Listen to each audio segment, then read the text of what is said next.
Hi, I'm Dan Bernowski, founder and CEO of the Cortado Group.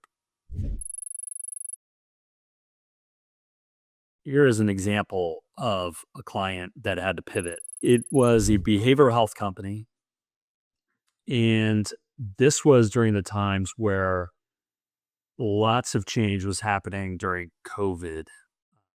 And we're going to go back a bit, but during COVID, we had a behavioral health company that relied very, very heavily on in-person treatment. So you could imagine now all of a sudden during nationwide shutdown and quarantining, you couldn't make that happen. So the client came to us and said, we've got a bit of a problem here. Our census in our facilities has plummeted basically overnight. And with that goes all of our revenue stream. What we were able to do is help them pivot their thinking very, very quickly toward implementing a virtual care program. And with that came obviously a very, very big product element that they had to work on. But we could help solve that problem with them by getting them repositioned in the market, not just as an in-person solution, but as a very viable virtual platform. And that pivot came in very handy because instead of all of the revenue going away and there was a huge decline, they were actually able to maintain their revenue stream and redirect people toward this platform.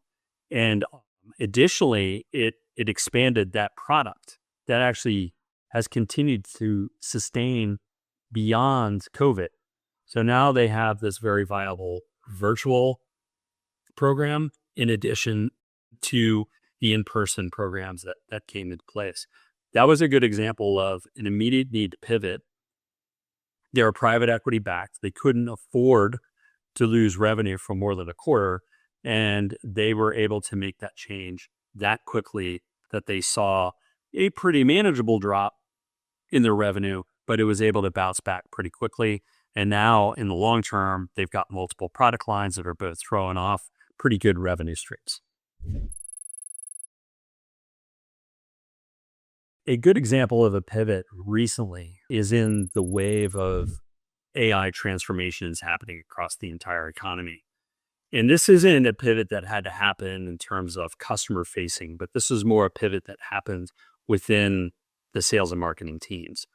So right now we're going through a tremendous amount of economic pressure at a macro level. What is that doing? That is causing a lot of compression on margins, EBITDA margins specifically. And what's happened is this one client, the board and the leadership team came back to the go-to-market team and said, you need to reduce your budget. Oh, and by the way, you still have to hit your revenue number. Huge challenge. They weren't the type of company that could just simply outsource all of their sales development work, their telemarketing or telesales. They couldn't just wholesale outsource that to an AI bot. That didn't make any sense. This was a B2B company selling into sophisticated clients.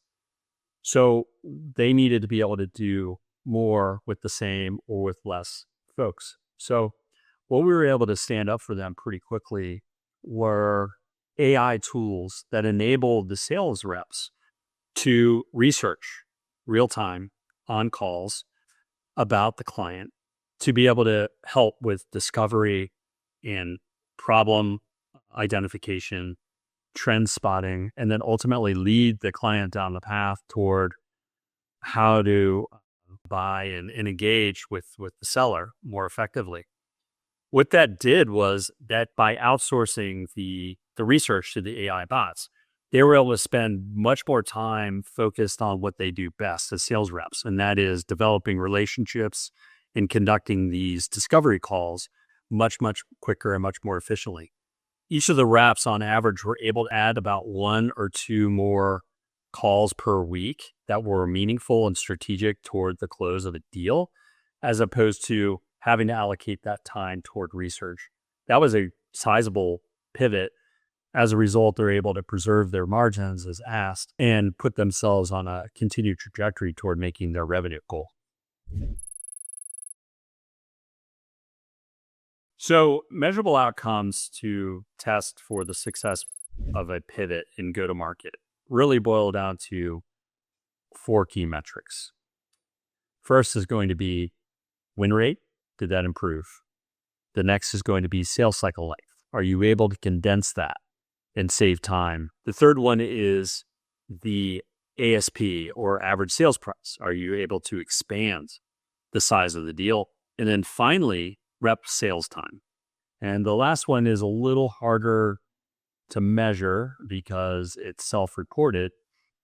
Until now, there are systems in place that you can, first and foremost, record all the calls, and via a large language model can assess how much of the rep activity has been selling time. And that is important because, especially with the recent pivots with AI, that is one of the biggest areas that are positively impacted by artificial intelligence. So looking at the data source, you want to be able to collect that through various tools or homegrown tools. You can track that as a really, really good measure for your pivot. The other one is going to be sales cycle length. So what AI is supposed to bring is more efficiency. So that means that you're going to spend less time planning, more time selling, less time guessing what's going on, more time actually developing a relationship with the client and really understanding through conversation what is the problem that you're trying to solve. Those are very measurable. That's going to show up in your CRM if you're properly tracking the deal velocity of your opportunities. You can also very easily see where is the deal size getting grown as a result of much better research and better discovery. So those are the areas where you're going to be able to measure success of this kind of pivot. What I've found in volatile markets, that the most common reason leadership teams delay a necessary go-to-market pivot are there are a few of them. One is there's a belief that whatever's happening is going to go away. Just give it time. Let's stay the course. A couple months, it's going to go away. So that can be a big problem, especially in this day and age where people may have thought initially that AI was just a fad. All right, that's one. Two, fear. Because fear of doing something different. We, as by human nature, once we're in a pattern and we're used to it and we're comfortable with it and we've seen it work in the past, we don't believe that making a change is going to actually make us equally successful in the future. So that fear of change is a big, big hurdle standing in the way of a pivot. And so a fear of change could be on how we interact with our client or how we communicate internally or what our sales process looks like now. Getting out of our comfort zone is one of the most difficult aspects of a required pivot. So those are two ways that we can stymie our ability to grow in spite of economic conditions. Part of the success of a pivot is being agile. And in the context of a go-to-market organization that's under a tremendous amount of cost pressure, resource pressure, agility is the rapid reallocation of people, time, and money. That's agile. So as quickly as you can recognize that the world has changed, you also need to very quickly be able to reallocate people, time, and money to reflect that change. Otherwise, what happens is you end up wasting a tremendous amount of resources on things that used to work and they don't work anymore. You're essentially shouting into the void. You need to be able to make that pivot quickly. And to make that pivot, you have to be agile. So one of the things that I've heard a lot from our clients is, no, I don't want to pivot. I believe we just need to stay the course and wait this out. And the reason why this is harmful is there's a great phrase I love. It's called, basically, it says, never waste a good crisis. And the problem with staying the course and ignoring the world around you is there is an opportunity here to learn how to do things better. There is an opportunity for us to continuously evolve as a firm, as an individual.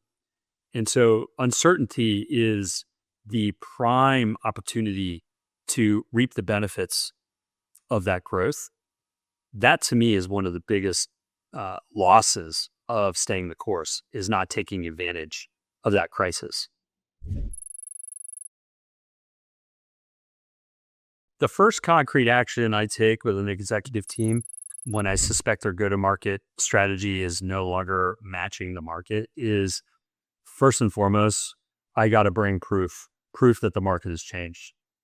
Convince that go-to-market team that things have changed and this is how it's going to affect you. Bring that kind of evidence. Remember, this is a problem first kind of approach. Once you convince the go-to-market team that this is in fact true, then you have to show how that's going to impact their wallet. Most sales teams are driven by revenue, both on a personal and a corporate level. So you need to be able to tie the pain back to a personal consequence. So once that's true, they see the problem, they feel the consequence, then, and only then, are you going to get buy-in from that go-to-market team to make a change in order to stop the bleeding, so to speak. One of the biggest decisions you can make in a strategic pivot is going to be re-examine your ideal customer profile in your buyer personas. You always want to understand, how has the market shifted? Who are the new buyers of your product? How do they think? How do they behave in the new world? So the very first thing that you want to be able to do is conduct that research, both from a qualitative and quantitative point of view. Understanding the buyer is number one step that we always tell our clients. That's decision number one. The most difficult conversation that I've had to make, and I share this with many other CEOs, is with the talent on the team. And is the talent willing and able to be able to make this pivot with you and with the rest of the organization? That's a very difficult conversation, because what happens is expectations change. And if a high performer might have been doing very, very well in the old world, and then suddenly they found that the ground shifted below them, they're not performing well, they don't know how to adjust, time is ticking, you have to sit down and have that conversation with them. One of the biggest risks of heading into a time of economic uncertainty is to talk a lot about ROI, specifically cost efficiency. And there's a risk to that. The reason why there's a risk of over-rotating on those topics is that you don't want to convey to the market that you don't have the wherewithal or the stomach to make it through the time of economic downturn. Companies want to partner with survivors. Not only that, they want to partner with companies that are going to thrive and know how to pivot when things aren't going that well. They want to know that if I'm going to invest in this company, or if I'm going to subscribe to their services, they're going to be around for the long term, regardless of what's happening in the economy. So that is one of the biggest risks of over-rotating on that kind of language. We've found that in moments of economic downturn or uncertainty, that a go-to-market pivot can cause confusion to the internal team. And this happens because of a lack of communication within the company between the leadership group and the field. So, for example, very commonly, the leadership team could have formed a strategy very clearly within the ivory tower, so to speak, but not effectively communicate that down. So now you've got a company that's out of sync. And that creates not just uncertainty, but certainly a lack of trust that the management team knows where they're going and knows what they're doing. But that is the biggest issue. If you can't communicate that clearly down to the field, that's what causes the problem. The other challenge is that if you're not consulting with the field to inform your strategic pivot, that also causes a big problem because speaking from experience as a CEO, if I'm not in the trenches and seeing what's happening day to day, I need to have that voice coming back to me, both from my team, from the client. I need to hear what are the needs, what are the problems that need to be solved. Otherwise, I'm going to create solutions without solving real problems. And that is going to cause issues when it comes time to implement the pivot, implement the new strategy.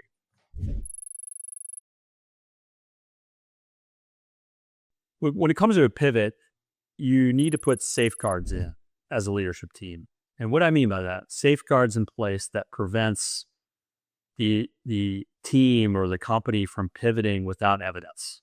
So because the reason why this is a danger is that if you don't have evidence, then what you're doing is going on gut feel. You're shooting from the hip. Evidence in this context means where's the problem? What is the new problem that's emerged within this new economic environment? So by understanding that evidence, you therefore understand the real problem. And then that's what has to trigger the behavior change. So if you're not looking for that evidence, if you don't understand what that is, then it doesn't mean, well, what it means is that you're not going to be able to pivot in the right way. That's a very important aspect here. There's a phenomenon called preferential attachment. And this is the idea that people are attracted to success. This idea that to whom much is given, more is given. And this is evidenced most clearly in sports teams. Like, love them or hate them, during their heyday, the New England Patriots continue to win. They just won all the time. There are many teams like that. Chicago Bulls, you could go on and on. Barcelona during the Messi years. And the reason why they're able to be so successful isn't just because of an individual performance of the quarterback, the center midfielder, the point guard, whatever it might be. But it's because they had the ability to attract the best talent to surround them on the playing field. That is preferential attachment. In an era of pivot, economic pivot and change, for you to survive as a company, yes, a lot of it boils down to the strategy. It boils down to the conditions that you created within the team. However, most of it has to do with the phenomenon of preferential attachment. Can you attract the best talent even in times of uncertainty? And can you keep them there? And that all boils down to not just the leader, but the culture that you've created within the team. Do people attract others to work with them on the field level? Do you get better sales reps? Do you get better marketers? All of those things are dependent upon that principle of preferential attachment. That to me is very, very critical in these times, especially in that right now with uncertainty, is you need to maintain continuity and trust among the team of high performers that are willing to make those changes with you. That only comes with already having this culture of strength, culture of winning, And that's when things start to really take off for an organization.